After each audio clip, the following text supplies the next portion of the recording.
한국 마음대로 해라. 한국 원하는 건 싹 다 지원하겠다. 중동이 발칵 뒤집혔습니다. 미국 항모 전단이 47일간 바다를 방치하는 사이 1100척의 선박이 묶였고 세계 경제가 흔들렸습니다. 그런데 미국이 손 놓고 구경만 한 데는 충격적인 이유가 있었습니다. 모두가 불가능하다고 외칠 때 사우디와 UAE가 5,200억 달러를 내밀며 찾아간 나라는 미국도 유럽도 아니었습니다. 바로 대한민국이었습니다. 그 충격적인 전말을 지금 공개합니다. 시작하기 전 구독과 좋아요, 그리고 대한민국 화이팅 댓글로 한국을 응원해주세요. 새벽 2시 17분이었습니다. 아부다비 국방부 지하 3층 통합작전실에서 커피를 마시고 있었는데 천장 스피커에서 경보음이 울려 퍼졌어요. 귀를 찢는 소리였는데 25년 군 생활 동안 이 소리를 들을 때마다 심장이 멈추는 느낌이었습니다. 하지만 그날은 달랐어요. 그날은 진짜 심장이 멈출 뻔했습니다.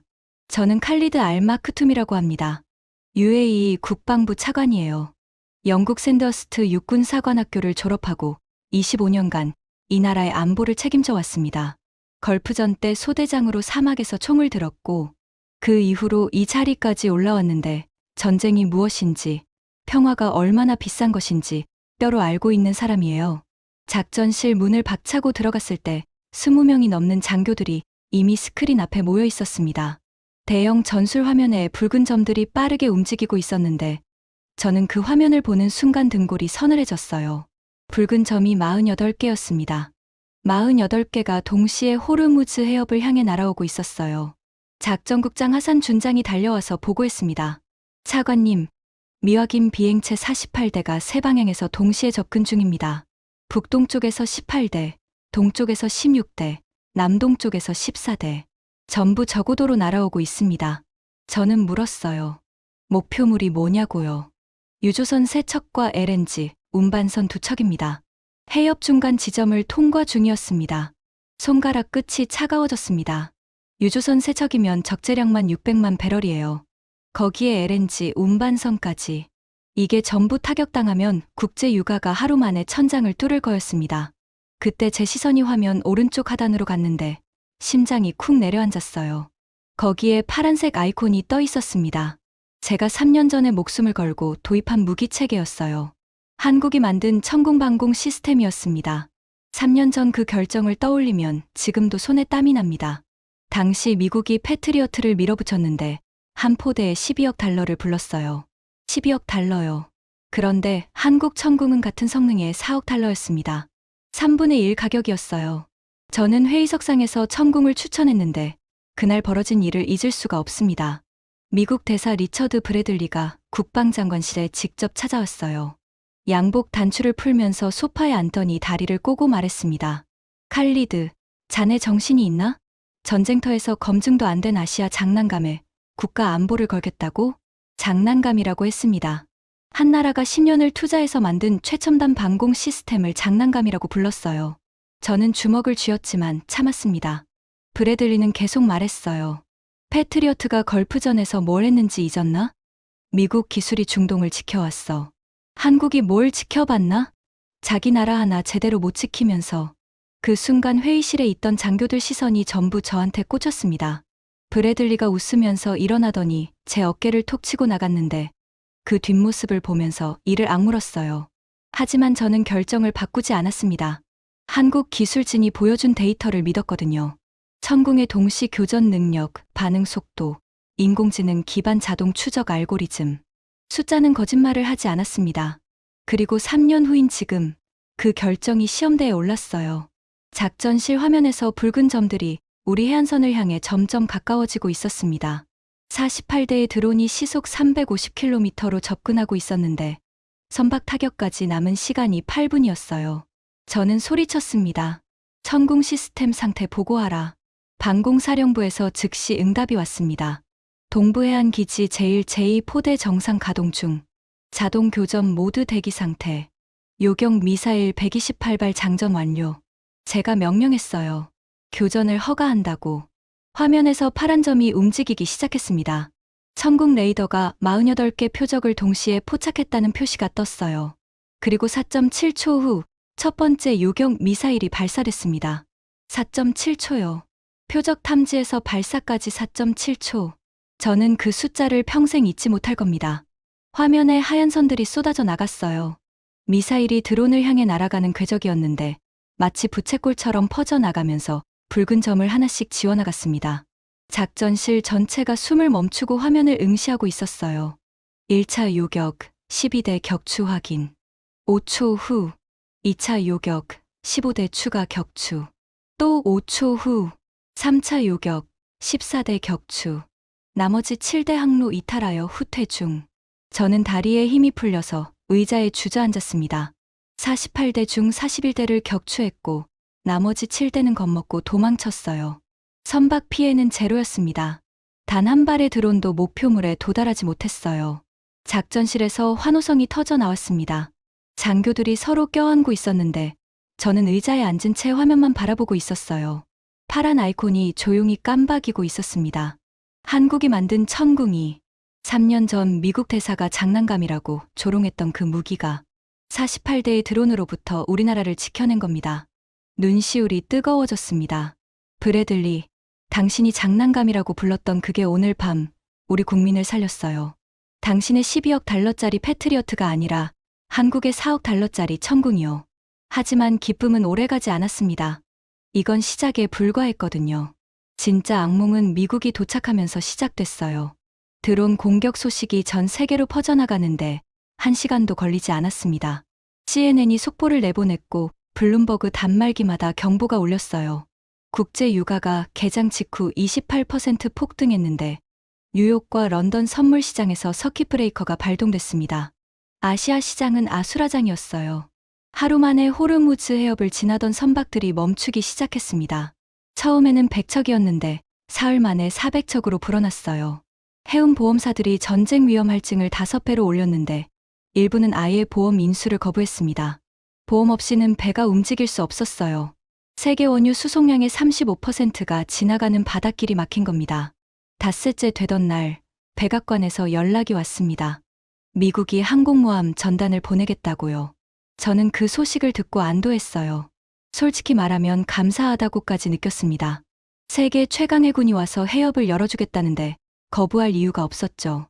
7일째 아침 관제실 레이더의 거대한 반응이 포착됐습니다. 항공모함 에이브러햄 링컨호를 중심으로 이지스 구축함 5척, 순양함 2척, 핵잠수함까지 완전한 전투 편성이 호르무즈 해역으로 들어오고 있었어요. 하늘에서는 FA-18 전투기들이 편대 비행을 하면서 위용을 과시하고 있었는데 그 모습을 보면서 가슴이 놓였습니다. 그날 오후 미국 대사 리처드 브래들리가 국방부를 방문했습니다. 3년 전 천궁을 장난감이라고 불렀던 그 사람이에요. 장관실에 들어오면서 활짝 웃었는데 마치 친구를 만난 것처럼 팔을 벌렸어요. 칼리드, 걱정하지 마. 우리가 왔으니까 다 해결될 거야. 제 손을 꽉 잡으면서 말했는데 눈을 똑바로 바라보더라고요. 미합 중국 해군이 호르무즈를 지킬 거야. 선박 호위 작전을 즉시 시작하겠어. 일주일이면 정상화될 거야. 저는 고개를 끄덕였어요.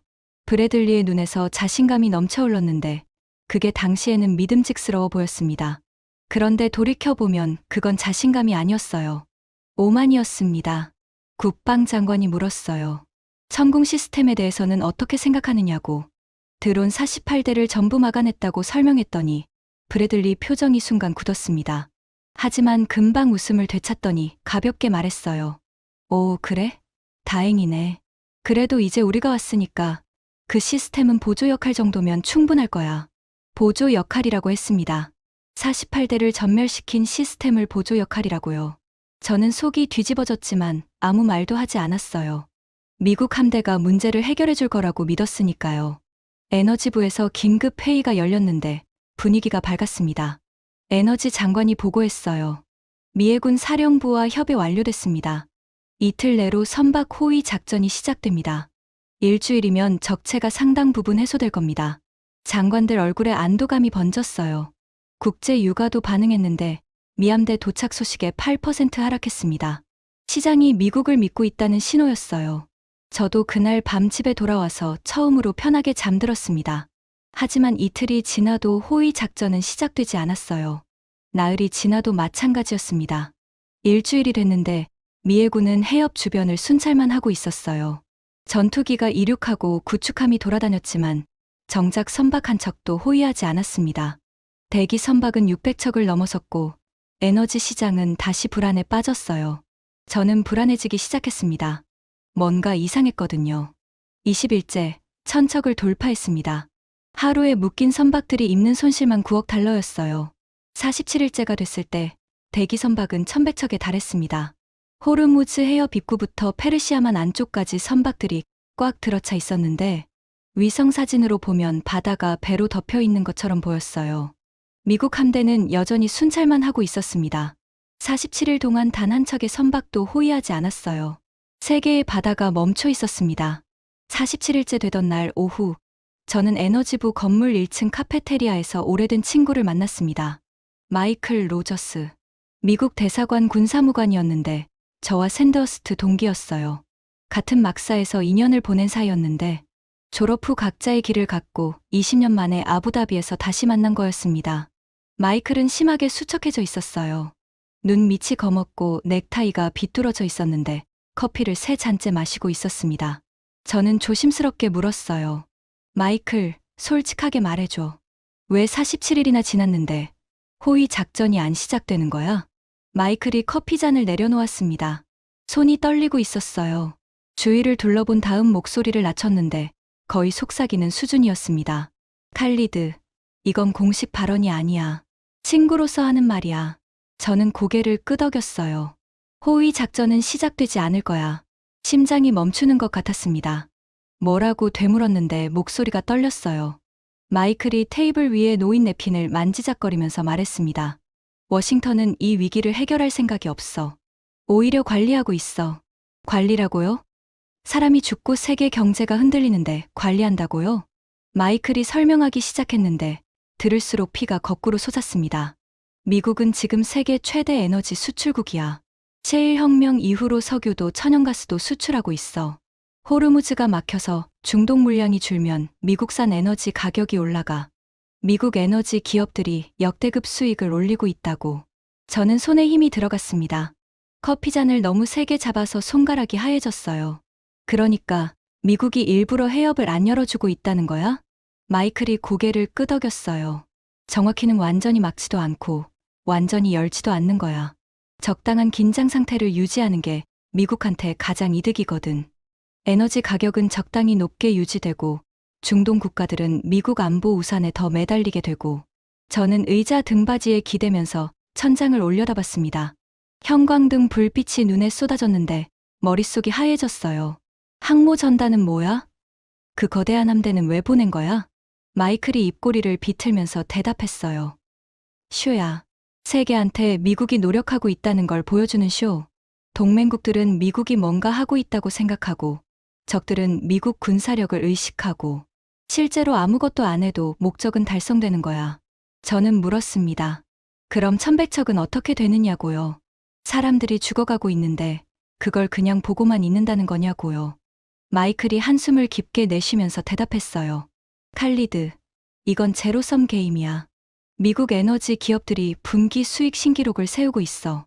엑손모빌이 지난 분기에만 230억 달러 순이익을 냈고 쉐브론도 180억 달러야.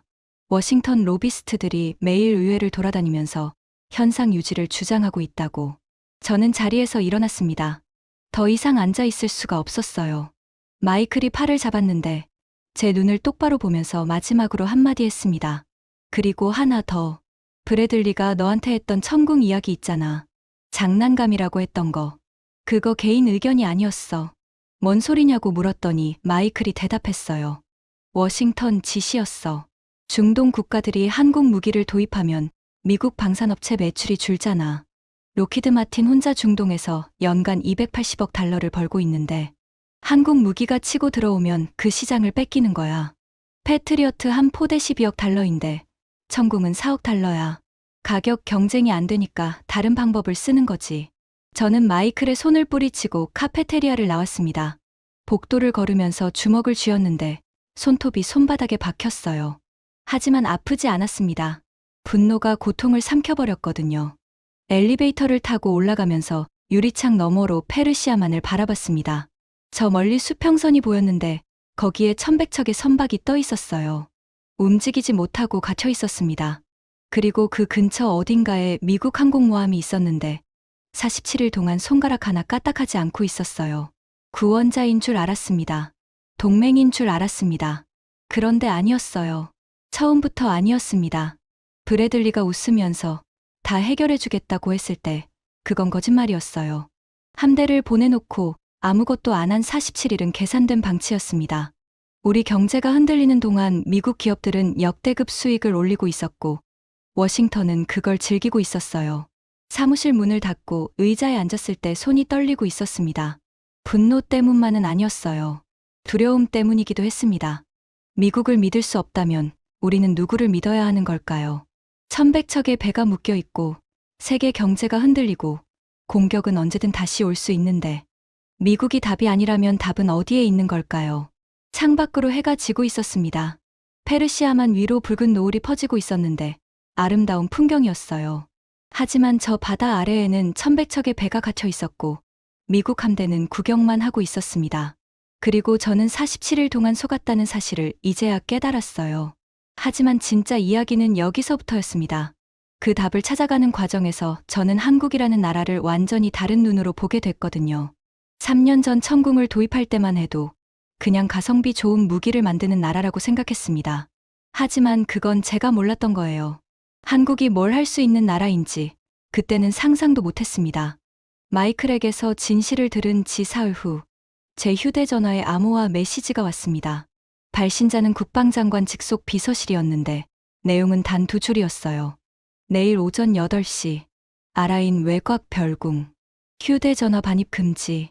아라인은 아부다비에서 차로 2시간 거리에 있는 사막 도시입니다. 왕실 별궁이 여러 채 있는 곳인데 급비 회의를 할 때만 사용하는 장소였어요. 25년 군 생활 동안 그곳에 불려간 건 3번뿐이었는데 3번 다 나라의 운명이 바뀌는 순간이었습니다. 다음 날 새벽 5시에 출발했어요. 사막 고속도로를 달리는데 양쪽으로 끝없는 모래밭이 펼쳐져 있었습니다. 해가 뜨면서 모래 위에 금빛이 퍼지고 있었는데 아름다운 풍경이었지만 감상할 여유가 없었어요. 머릿속은 마이클의 말로 가득 차 있었거든요.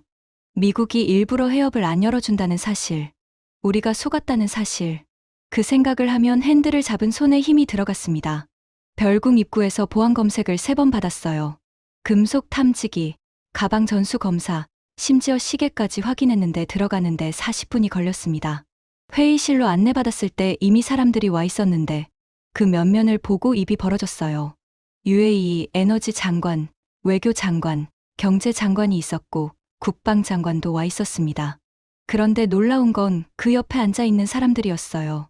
사우디 에너지 장관 파이살 알 사우드가 있었는데 그 뒤로 사우디 국방부 차관도 보였습니다.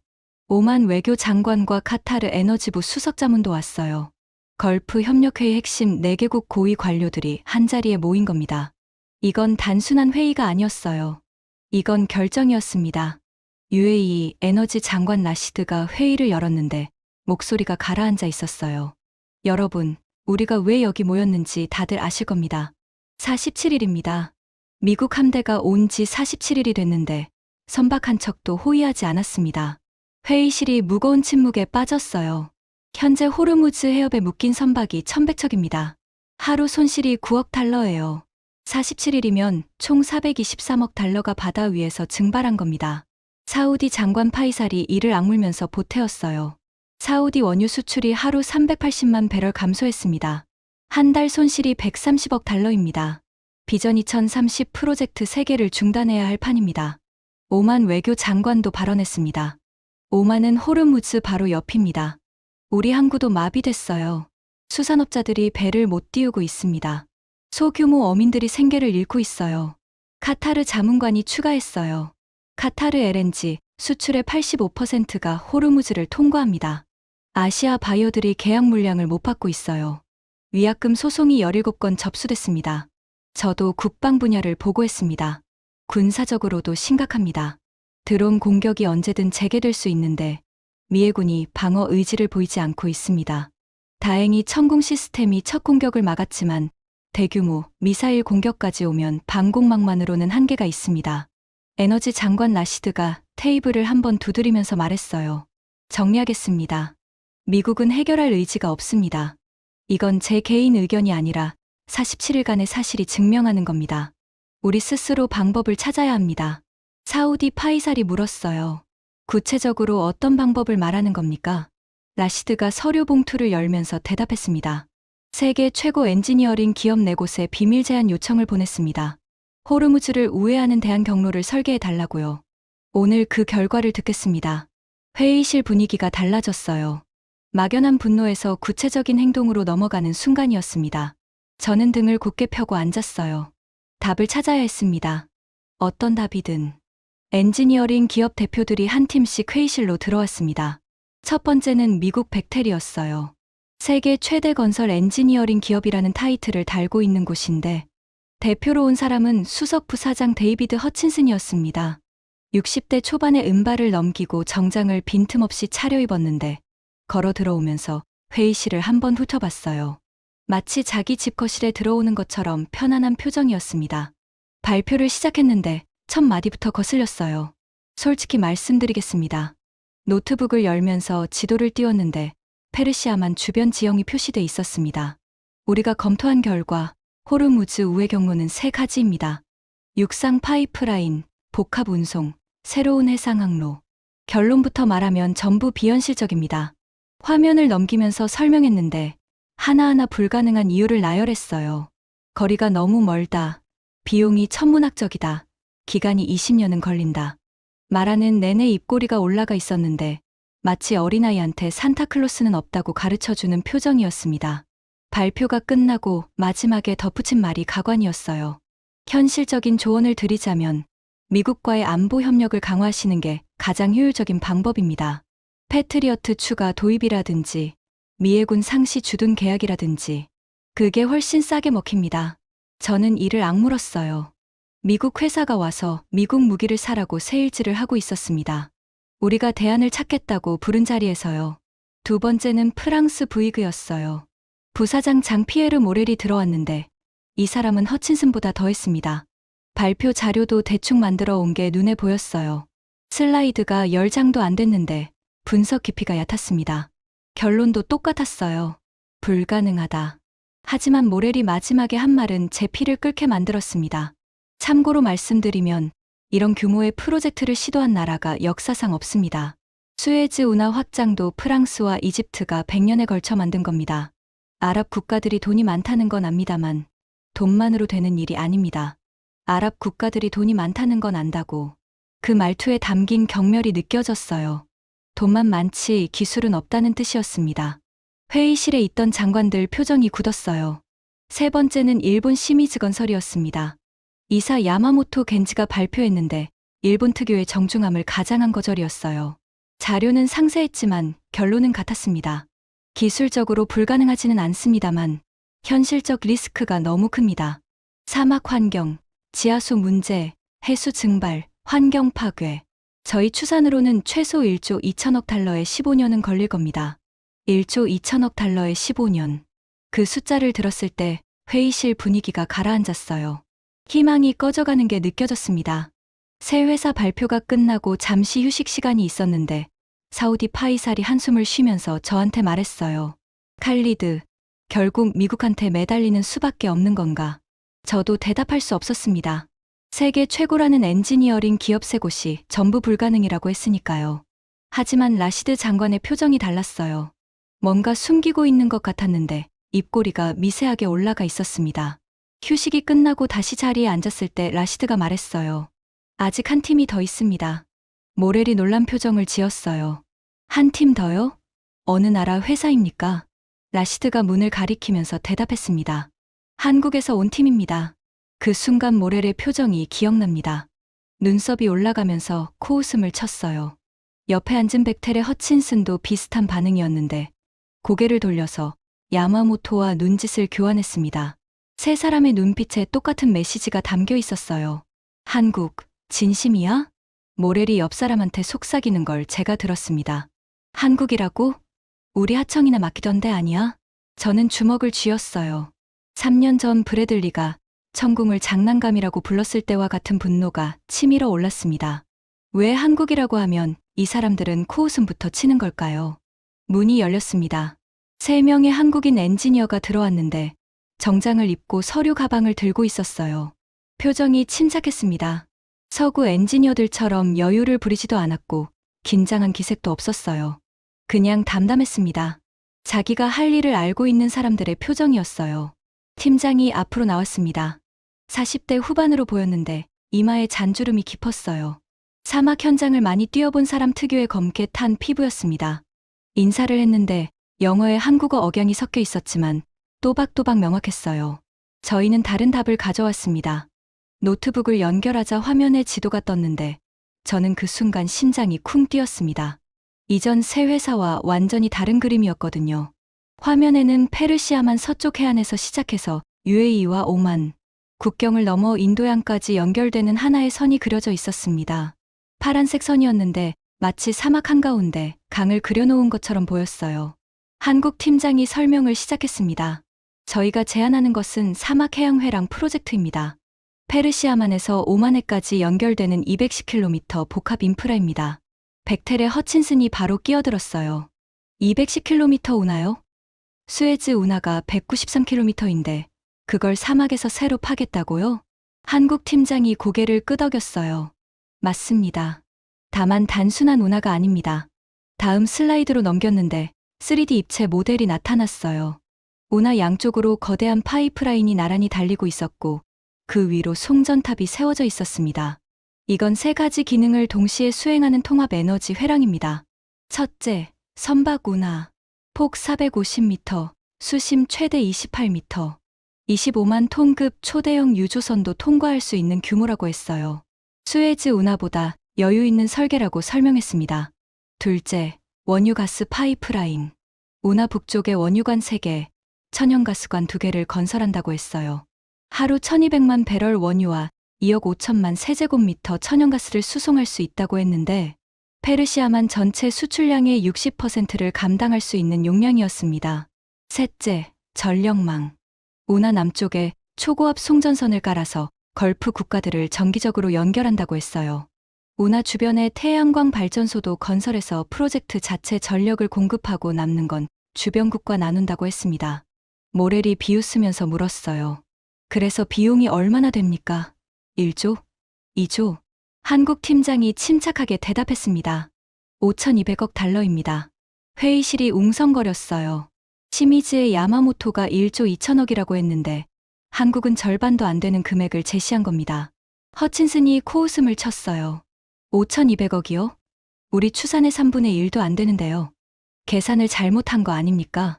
한국 팀장이 대답하지 않고 다음 슬라이드를 넘겼어요. 상세 비용 내역서가 떴는데 엑셀 스프레드시트 수준으로 세밀했습니다. 굴착 2,400억 달러, 제방 및 수문 1,200억 달러, 파이프라인 및 전력망 950억 달러, 안전시설 350억 달러, 예비비 300억 달러. 항목마다 단가와 물량이 계산돼 있었고 과거 프로젝트 실적 데이터가 근거로 붙어 있었어요. 아무 숫자나 써놓은 게 아니었습니다. 이건 실제로 파본 사람들이 만든 견적이었어요. 기간은요? 파이살이 물었어요. 4년 6개월입니다. 즉시 착공하면 4년 반 후에 첫 선박이 통과할 수 있습니다. 야마모토가 고개를 저었어요. 4년 반이요? 저희는 15년으로 추산했는데요. 3분의 1도 안 되는 기간에 어떻게 완공합니까? 한국 팀장이 다음 슬라이드를 보여줬어요. 시공 계획서였는데 일반 건설사의 것과 완전히 달랐습니다. 저희는 3가지 방식으로 기간을 단축합니다. 첫째, 무인 굴착 시스템. 인공지능으로 제어되는 자동 굴착기 350대를 동시에 투입한다고 했어요. 스문의 시간 교대 없이 연속 작업이 가능한데 인간 작업자의 3.5배 효율이라고 설명했습니다. 둘째, 양방향 동시 굴착. 페르시아만 쪽과 오만해 쪽에서 동시에 파 들어가서 중앙에서 만나는 방식이라고 했어요. 거리를 반으로 줄이는 거였습니다. 셋째, 모듈형 건설. 수문, 제방, 파이프라인을 현장 밖에서 미리 제작한 다음 조립하는 방식이라고 했는데 조선소에서 블록을 조립하듯이 한다고 설명했어요. 허친슨이 팔짱을 끼면서 말했어요. 이론은 그럴듯합니다. 하지만 현실은 다릅니다. 사막 환경을 과소평가하고 있어요. 낮 기온 52도, 모래 폭풍, 지하수 침투, 장비가 녹아내릴 겁니다. 한국 팀원 중 한 명이 대답했어요. 저희는 사우디 네옴시티 기초 인프라를 시공했습니다. 카타르 루사일 신도시 지하 터널도 저희가 뚫었어요. 쿠웨이트 알주르 정유시설 확장도 저희가 했습니다. 52도 사막에서 공사하는 법을 모르는 게 아닙니다. 허친슨의 표정이 미세하게 변했어요. 반박할 말을 찾는 것 같았는데 바로 나오지 않았습니다. 모렐이 다른 각도에서 공격했어요. 해수 순환은 어떻게 합니까? 사막 한가운데 210km를 바닷물로 채운다고요? 증발량이 어마어마할 텐데. 한국 팀장이 해수 순환 시스템 설계도를 보여줬어요. 양쪽 끝에서 조력 펌프로 바닷물을 지속적으로 공급하는 구조였는데 증발량을 시간대별로 계산한 데이터 시트가 붙어 있었습니다. 연간 증발량을 계산했고 그에 맞는 보충 시스템을 설계했습니다. 또한 운하 표면에 태양광 차폐 구조물을 일부 설치해서 증발을 37% 줄일 수 있습니다. 이 기술은 저희가 사우디 담수화 플랜트에서 이미 검증한 것입니다. 모렐의 입이 다물어졌어요. 야마모토가 이번에는 환경 문제를 꺼냈습니다. 사막 생태계 파괴는요? 국제 환경 단체들이 가만히 있지 않을 텐데요. 한국팀이 환경 영향 평가서를 펼쳤어요. 300페이지가 넘는 문서였는데 이미 전부 준비해 온 거였습니다. 야생동물 이동 통로 14곳을 확보했고 지하수 오염 방지를 위한 3중 차수벽을 설계했습니다. 운하 양쪽의 녹지대를 조성해서 오히려 사막화 방지 효과가 있을 것으로 분석했습니다. 야마모토가 입을 다물었어요.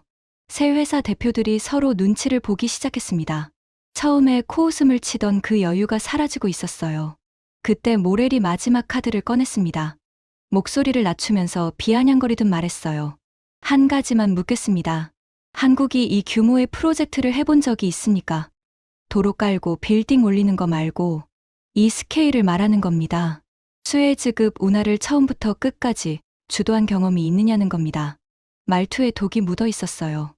너희는 하청이나 하던 나라잖아라는 뜻이 분명했습니다. 회의실 분위기가 얼어붙었는데 중동 장관들도 그 질문에 신경이 쓰이는 눈치였어요. 솔직히 저도 같은 의문이 들었습니다. 한국이 정말 이걸 해낼 수 있을까? 한국 팀장이 잠시 침묵했어요. 그리고 화면을 바꿨습니다. 화면에 사진 한 장이 떴습니다. 광활한 사막 한가운데 거대한 석유화학 단지가 세워져 있는 항공사진이었어요. 한국 팀장이 조용히 말했습니다. 1976년 사우디아라비아 주베일입니다. 사우디 장관 파이살의 표정이 변했어요. 주베일을 모르는 사우디 사람은 없거든요. 당시 세계 어떤 기업도 맡으려 하지 않았습니다. 사막 한가운데 세계 최대 석유화학 단지를 건설하라는 거였으니까요. 기온이 50도를 넘는 곳이었고 인프라도 없었어요. 미국 벡텔도 검토 후 사양했고 프랑스와 영국 기업도 고개를 저었습니다. 허친슨의 얼굴이 붉어졌어요. 자기 회사 이름이 나왔으니까요. 한국이 맡았습니다. 5만 명의 한국 노동자들이 사막으로 갔어요. 52도 폭염 속에서 잠을 줄여가며 일했고 3년 만에 완공했습니다. 지금 그곳은 세계 최대 석유화학 단지 중 하나이고 사우디 경제의 기둥입니다. 파이살이 고개를 끄덕였어요. 그의 아버지 세대가 직접 경험한 일이었으니까요. 화면이 바뀌었습니다. 이번에는 바라카 원전이었어요. UAE 바라카 원자력 발전소입니다. 한국이 설계하고 건설했습니다. 중동 최초의 원전이에요. 미국과 프랑스도 입찰했지만 한국이 이겼습니다. 이유가 뭔지 아십니까? 잠시 멈추더니 말했어요. 가격만이 아닙니다. 공기 단축 능력 때문이었어요. 경쟁사들이 10년을 제시했을 때 한국은 7년을 약속했고 실제로 지켰습니다. 또 화면이 바뀌었어요. 쿠웨이트 항만건설, 이라크 비스마야 신도시, 카타르 월드컵 경기장. 한국 기업들이 중동에서 수행한 프로젝트 목록이 끝없이 이어졌습니다. 금액만 합쳐도 수천억 달러 규모였어요. 지난 50년간 한국 기업들이 중동에서 수행한 프로젝트 총액은 7,800억 달러입니다. 그중 공기 지원으로 위약금을 물은 건 2% 미만이에요. 예산 초과 비율도 5% 이내입니다. 회의실이 조용해졌어요. 모렐의 비아냥거리던 표정이 사라져 있었습니다. 허친슨은 노트북 화면만 내려다보고 있었고 야마모토는 볼펜을 돌리면서 아무 말도 하지 않았어요. 한국 팀장이 화면을 끄고 정면을 바라보면서 말했습니다. 모렐 부사장님, 질문에 답하겠습니다. 수혜즈급 운하를 처음부터 끝까지 주도한 적이 있느냐고 물으셨죠. 없습니다. 하지만 50년 전에도 주베일 같은 프로젝트를 해본 적은 없었어요. 바라카 원전도 처음이었고 비스마야 신도시도 처음이었습니다. 한국은 해본 적이 없는 일을 해내는 나라입니다. 그게 저희의 레퍼런스입니다. 회의실에 긴 침묵이 흘렀어요. 저는 그 순간 팔에 소름이 돋았습니다. 3년 전 천궁을 도입할 때도 이랬거든요. 미국이 비웃고 유럽이 깔봤지만 한국은 묵묵히 결과를 내놓았어요. 그때도 그랬고 지금도 그렇고 한국은 말이 아니라 결과로 증명하는 나라였습니다. 파이살이 먼저 입을 열었어요. 놀랍습니다. 주베일 이야기는 제 아버지한테 수백 번 들었습니다. 50도 넘는 사막에서 한국 사람들이 어떻게 일했는지. 아버지는 늘 말씀하셨어요. 한국 사람들은 약속을 지킨다고. 오만 외교 장관도 거들었습니다. 오만에서도 한국 기업들이 일하고 있습니다. 두쿰 산업단지 건설이 한국 컨소시엄이에요. 현장을 방문했을 때 인상적이었던 건 장비나 기술이 아니라 일하는 태도였습니다. 새벽 4시에 현장에 나와 있더라고요. 카타르 자문관이 추가했어요. 루사일 신도시 지하 터널 공사 때 한국팀이 공기를 2달 앞당겨서 저희가 보너스를 줬습니다. 보너스를 받은 건설사는 처음이었어요. 하나둘씩 한국에 대한 경험담이 나오기 시작했는데 회의실 분위기가 완전히 바뀌었습니다. 서구 새 회사 대표들은 아무 말도 하지 못하고 앉아 있었어요. 그때 제 휴대전화로 메시지가 왔습니다. 이스라엘 방산 전문가 아비브 골란에게서였어요. 평소 안보 정보를 교류하는 사이였는데 내용이 놀라웠습니다. 칼리드, 너희 천궁 실전 데이터를 분석했다. 48대 동시 교전에서 전량 격추, 탐지에서 발사까지 4.7초. 이건 아이언돔보다 빠르다. 한국이 이런 걸 만들 줄은 몰랐다. 무기 체계 재평가가 필요하다. 아이언돔보다 빠르다. 이스라엘의 자존심인 아이언돔보다 한국 천궁이 빠르다고 이스라엘 전문가가 인정한 거예요. 저는 이 메시지를 회의석상에서 읽어줬습니다. 회의실이 다시 한번 술렁였어요. 라시드 장관이 서구 새 회사 대표들을 쳐다봤습니다. 더 하실 말씀 있으십니까? 세 사람이 서로 눈치를 봤어요. 허친슨이 입을 열려다 다시 닫았고 모렐은 서류를 정리하기 시작했으며 야마모토는 고개를 숙이고 있었습니다. 아무도 말하지 않았어요. 라시드가 한국 팀장을 바라보면서 물었습니다. 한 가지만 확인하겠습니다. 승인이 떨어지면 얼마나 빨리 시작할 수 있습니까? 한국 팀장이 대답했어요. 결정해 주시면 90일 안에 착공합니다. 측량 장비와 선발대는 이미 준비돼 있습니다. 그 순간 라시드의 눈빛이 바뀌었어요. 처음으로 희망을 본 사람의 눈이었습니다. 비밀회의가 끝난 지 일주일 후 UAE 정부가 공식 발표를 했습니다. 호르무즈 우회해양회랑 건설 프로젝트를 추진한다고요. UAE, 사우디, 오만 3국 공동투자, 총 사업비 5,200억 달러. 한국 컨소시엄이 주계약자. 4년 6개월 내 완공 목표라고 명시했어요. 발표 후 2시간 만에 제 사무실 전화가 쉬지 않고 울렸습니다. 세계 각국 대사관, 언론사, 금융기관에서 전화가 쏟아졌어요. 하지만 가장 빨랐던 건 미국이었습니다. 발표 3시간 후 미국 대사 리처드 브래들리가 국방부에 나타났어요. 예고 없이 왔습니다. 비서가 급히 알려줬을 때 저는 보고서를 작성하고 있었는데 서둘러 장관실로 갔어요. 브래들리의 표정이 3년 전과 달랐습니다. 웃음이 사라져 있었어요. 눈이 차가웠고 턱에 힘이 들어가 있었는데 양복 단추를 잠그고 있었습니다. 3년 전에는 단추를 풀고 소파에 기대 앉았는데 이번에는 등을 곧게 편 채 의자 끝에 앉아 있었어요. 국방장관이 들어왔을 때 브래들리가 먼저 입을 열었습니다. 장관님, 워싱턴이 이 프로젝트를 심각하게 우려하고 있습니다. 목소리가 얼음장 같았어요. 지역 안정성에 미치는 영향, 환경 문제, 기술적 리스크. 검토해야 할 사안이 한두 가지가 아닙니다. 장관이 되물었어요. 구체적으로 어떤 우려냐고. 브래들리가 서류를 꺼냈습니다. 첫째, 호르무즈 해협의 전략적 가치가 약화되면 이란이 더 공격적으로 나올 수 있습니다. 균형이 깨지는 거죠. 저는 속으로 비웃었어요. 그 균형이라는 게 미국이 중동을 통제하는 수단이잖아요. 호르무즈를 쥐고 흔들면서 우리를 관리하던 그 균형 말입니다. 둘째, 대규모 인프라는 테러 목표가 됩니다. 210km짜리 운하를 어떻게 지킵니까? 장관이 침착하게 대답했어요. 한국 천공 시스템으로 지킵니다. 48대 드론을 전멸시킨 그 시스템으로요. 브래들리의 눈꺼풀이 떨렸어요. 천공 이야기가 나올 때마다 불편한 기색이 역력했습니다. 3년 전 장난감이라고 불렀으니까요. 브래들리가 말투를 바꿨어요. 부드러운 척하면서 독을 섞는 방식이었습니다. 한 가지 제안이 있습니다. 프로젝트 자체를 반대하는 건 아닙니다. 다만 주계약자를 재검토하면 어떨까 싶어서요. 장관이 물었어요.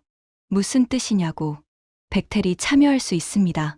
세계 최대 엔지니어링 기업이잖아요.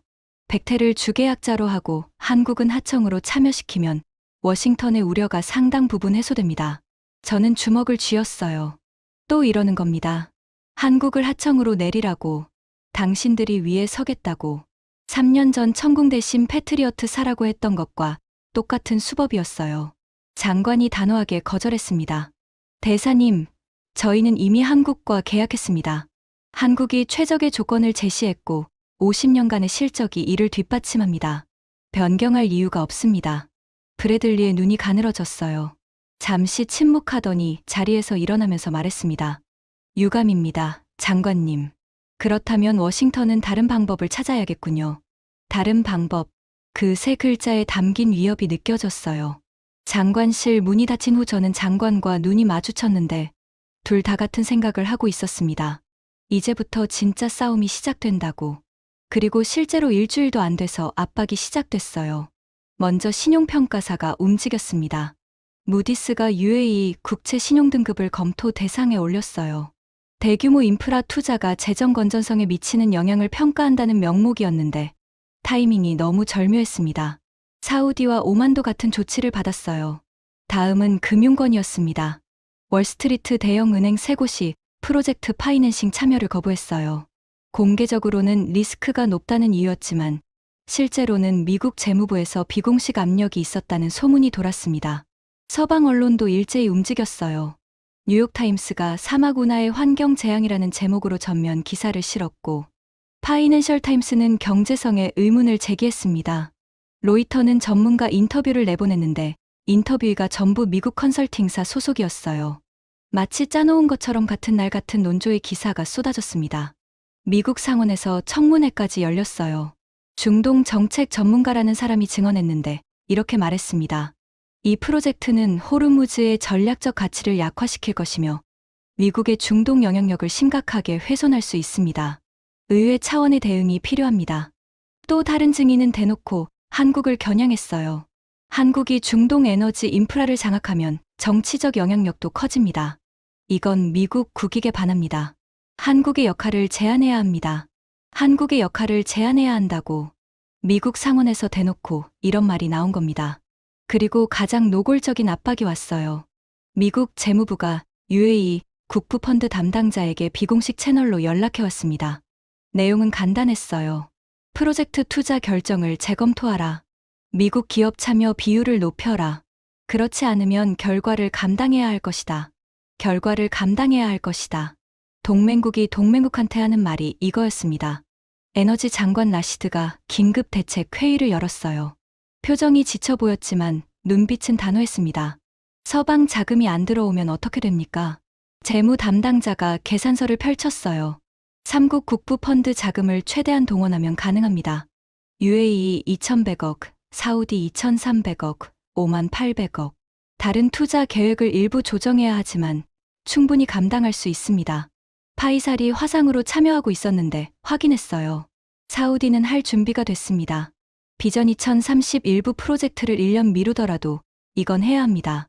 오만도 동의했고 카타르도 추가 자금 지원 가능성을 열어뒀어요. 라시드가 테이블을 한번 두드리면서 선언했습니다. 미국 돈 없이 합니다. 우리 돈으로, 우리가 한국과 함께 이제 누구한테도 안 끌려다닙니다. 저는 그 순간 가슴이 뜨거워졌어요.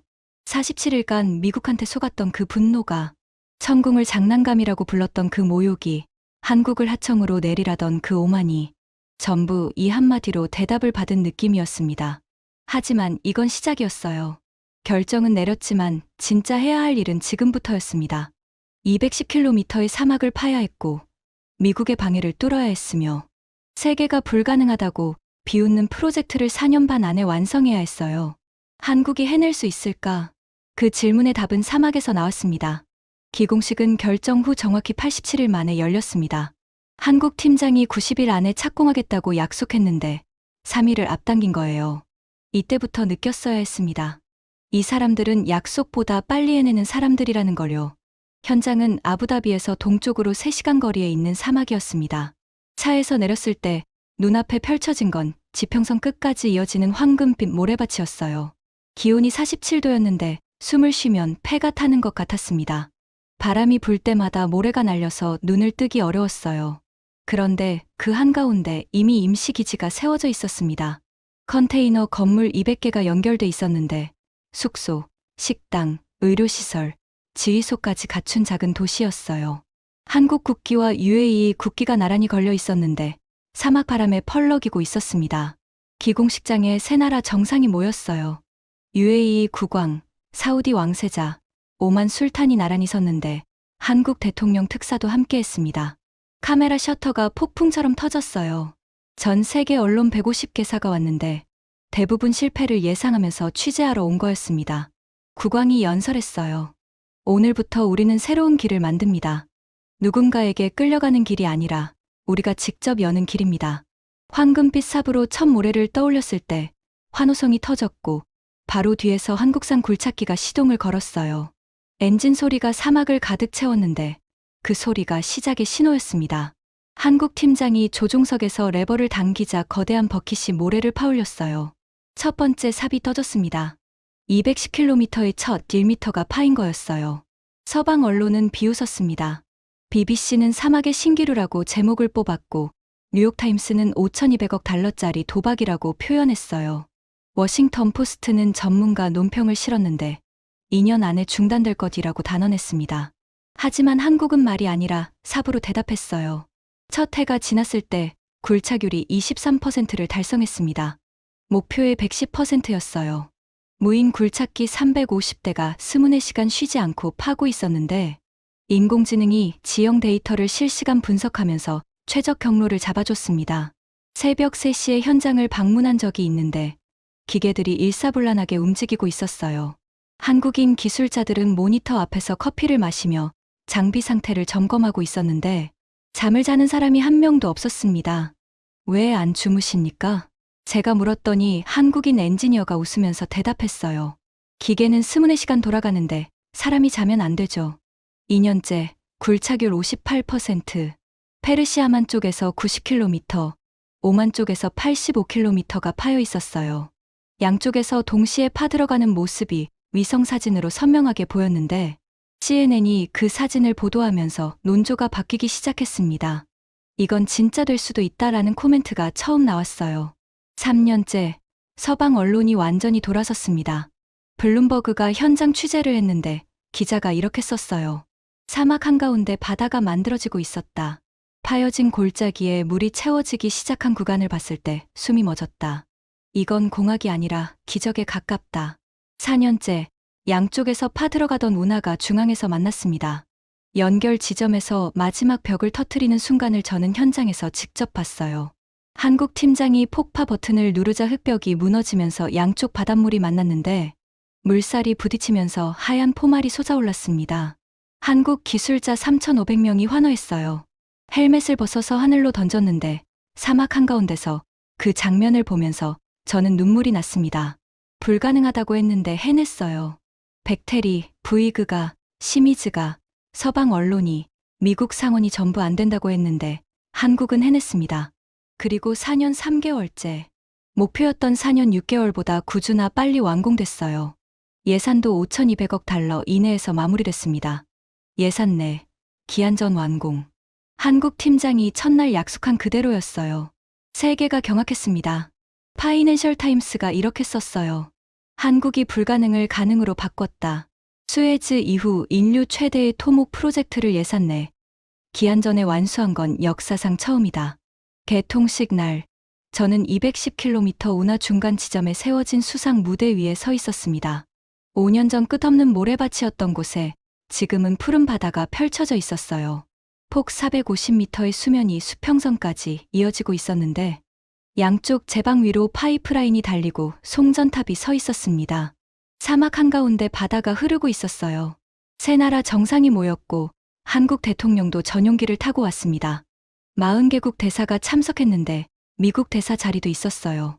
브래들리는 이미 교체됐고 새로운 대사가 와 있었는데 표정이 불편해 보였습니다. 반대했던 프로젝트가 성공한 걸 인정해야 하는 자리였으니까요. 국왕이 연설을 시작했어요. 5년 전 우리는 절망 속에 있었습니다. 바다가 막혔고 경제가 흔들렸으며 믿었던 동맹은 우리를 이용했습니다. 회의장이 조용해졌어요. 미국 대사의 얼굴이 굳었습니다. 우리가 도움을 요청했을 때 세계 최강국은 47일 동안 구경만 했습니다. 세계 최고 기업들은 불가능하다며 고개를 저었습니다. 우리를 향해 돈만 많은 사막 국가라고 비웃었습니다. 파이살이 고개를 끄덕이고 있었어요. 오만 술탄도 입술을 꽉 다물고 있었습니다. 하지만 한 나라가 달랐습니다. 국왕이 한국 대통령 쪽을 바라봤어요. 모두가 안 된다고 할 때 한국만 된다고 말했습니다. 5,200억 달러의 프로젝트를 맡아서 52도 사막에서 4년 3개월 만에 완성했습니다. 예산 내에서요. 약속보다 빨리요. 국왕이 목소리를 높였어요. 70년 전에도 한국은 우리 사막에 왔습니다. 주베일에 석유화학 단지를 세웠고 바라카에 원전을 지었으며 쿠웨이트에 항만을 열었습니다. 반세기 동안 단 한 번도 약속을 어긴 적이 없습니다. 저는 연단 아래 귀빈석에 앉아서 듣고 있었는데 코끝이 시큰해졌어요. 그래서 오늘 제가 이 자리에서 전 세계에 선언합니다. 국왕이 한국 대통령의 손을 잡았어요. 한국은 우리의 형제입니다. 회의장이 터져 나갔습니다. 박수가 폭포처럼 쏟아졌어요. 저는 손뼉을 치면서 눈물이 흘러내렸는데 닿지 않았습니다. 형제라고 했어요. 장사꾼이 아니라 형제라고. 무기를 팔려고 온 것도 아니고 석유를 사려고 온 것도 아니라 진짜 우리를 도우러 온 나라라고. 70년간 한 번도 배신하지 않은 나라라고. 한국 대통령이 축사를 했어요. 한국과 중동의 인연은 70년 전 뜨거운 사막에서 시작됐습니다. 그때 맨손으로 왔던 한국 노동자들의 정신이 오늘 이운하에 흐르고 있습니다. 우리는 약속을 지키는 나라입니다. 앞으로도 그럴 것입니다. 연설이 끝나고 첫 선박 통과 행사가 시작됐어요. 수평선 저편에서 25만 톤급 초대형 유조선이 모습을 드러냈습니다. 천천히 운하로 진입하고 있었는데 선체가 어마어마하게 컸어요. 사막 한가운데를 거대한 배가 지나가는 광경은 초현실적이었습니다. 유조선이 개통식장 옆을 지나갈 때 선원들이 갑판에 나와서 손을 흔들었어요. 백고동이 3번 울렸는데 그 소리가 사막에 울려 퍼졌습니다. 저는 그 소리를 들으면서 5년 전 새벽을 떠올렸어요. 드론 48대가 날아오던 그 새벽, 천궁이 불꽃을 뿜으며 하늘을 지키던 그 밤, 미국 함대가 47일간 우리를 방치하던 그 시간, 브래들리가 장난감이라고 비웃던 그 순간, 모렐이 하청이나 하던 나라라고 조롱하던 그 자리, 전부 여기로 이어졌어요. 사막 한가운데 흐르는 이 바다로 개통 후 한 달 만에 운하를 이용한 선박이 320척을 넘었습니다. 통행료 수입이 첫 달에만 13억 달러였어요. 파이프라인으로는 하루 1,100만 배럴의 원유가 흘렀고 천연가스도 계획량의 95%가 수송되고 있었습니다. 호르무즈 해협 의존도가 100%에서 35%로 떨어졌어요. 더 이상 누군가가 해협을 막아도 우리 경제가 무너지지 않는다는 뜻이었습니다.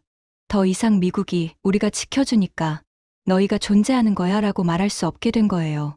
국제 에너지 가격이 안정됐습니다.